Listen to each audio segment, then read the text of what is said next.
Ajit Pai is facing the hot seat.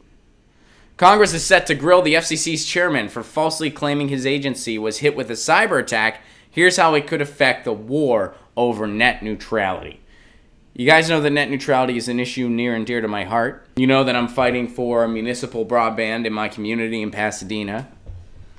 Municipal broadband, for anyone that hasn't heard me talk about it before, it basically takes the internet out of the corporate hands, out of the hands of AT&T, out of the hands of Comcast, and puts it in the hands of the public. You would pay your internet bill the same way you pay for your garbage or your water or your electric. You would just pay the city. Other cities that have done this experience the fastest internet in the country at a reasonable price, i.e. Chattanooga, Tennessee, i.e. Longmont, Colorado, i.e. Fort Collins, Colorado is working on it. And I'm trying to get it in my community. And Ajit Pai, of course, is the FCC chairman that overturned net neutrality. But he's facing some heat. All right, so let's get a quick snapshot of this. FCC Chairman Ajit Pai should expect some tough questions at a Senate hearing this week. I hope so. Last week, the agency's Inspector General released a report into an incident last year in which the FCC servers became unavailable during the comment period over Pai's repeal of net neutrality's rules. At the time of the outage, Pai and the FCC told Congress and the public that it had been caused by a cyber attack. The report found no evidence to back that assertion. In fact, investigators believed agency officials made false statements to Congress and referred the case to federal prosecutors. The incident could play into a court case filed by activists seeking to overturn Pai's repeal. All right, so he's going to be in the hot seat this week, as well he should be, Ajit Pai. The chairman of the Federal Communications Commission is set to testify Thursday in front of a Senate Oversight Committee. He's certain to have to respond to questions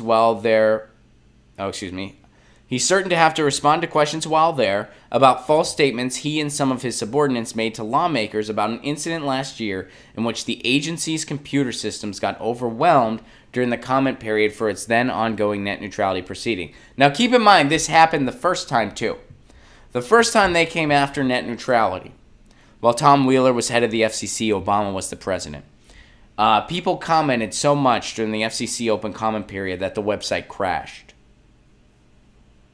And, to be fair, that was largely thanks to a John Oliver segment.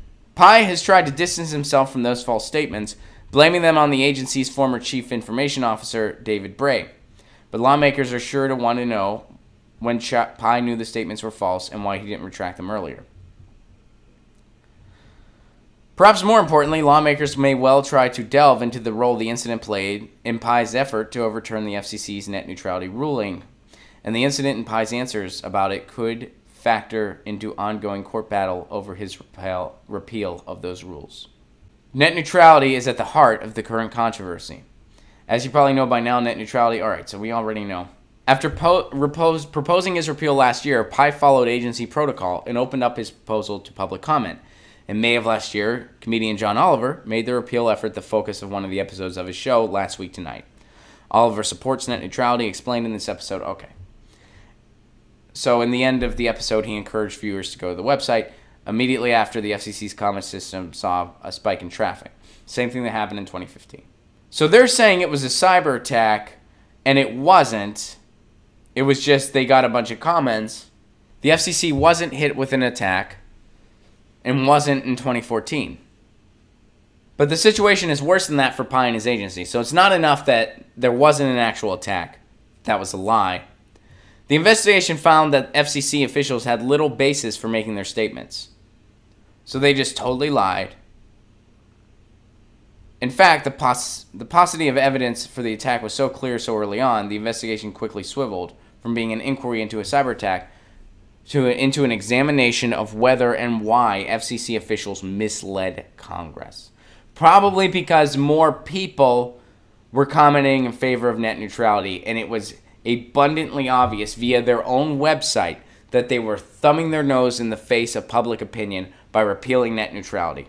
So now we question, could the pivot be made that this tampered and tarnished the entire process? Because the FCC does have an obligation to the public, at least we're told that in theory. So was this tampering with information that would have affected a potential repeal. I think the case could be made that it could be. I mean, we all know that the government does not take public opinion into account. We do know that. A Princeton study revealed that to us.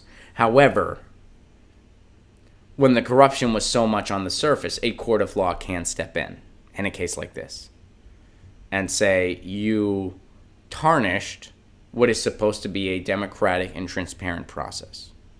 You tarnished it by sabotaging your own website. So we'll follow up on this on Thursday. We will for sure follow up on this on Thursday.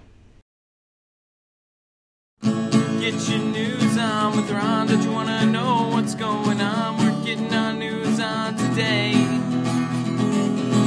Get your news on with Ron. Don't you want to know what's going on? We're getting our news on today. You can tweet me an article at Ron Placone. We'll go through it together and make it our own. Get your